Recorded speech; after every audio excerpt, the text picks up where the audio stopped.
మెదక్ జిల్లా న్యాయ సేవా అధికార సంస్థ ఆదేశాల మేరకు జాతీయ లోక్ అదాలత్ సమీక్ష సమావేశం నిర్వహించడం జరిగింది। ఈ కార్యక్రమంలో గౌరవ న్యాయమూర్తి Shrimati K Anitha, junior civil judge cum chairman Mandal legal service committee Narsapur garu పాల్గొని న్యాయవాదులు, పోలీస్ అధికారులు, బ్యాంక్ అధికారులతో మాట్లాడుతూ జాతీయ లోక్ అదాలత్ ద్వారా రాజీ చేయదగ్గ కేసులలో ఇరువురు కక్షిదారులు రాజీ కుదుర్చుకొని 30/12/2023 శనివారం రోజున జాతీయ లోక్ అదాలత్ ద్వారా రాజీ చేయదగ్గ కేసులను పరిష్కరించుకోవచ్చని తెలియజేయడం జరిగింది।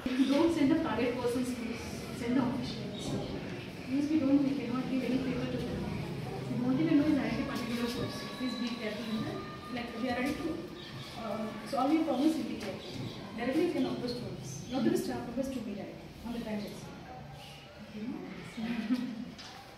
So many cases I think you have filed 37 cases. I think is it done? The notice was served in that? Not been issued.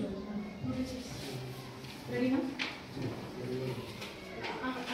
మరిన్ని అప్డేట్స్ కోసం మా ఛానల్ ని సబ్స్క్రైబ్ చేయండి।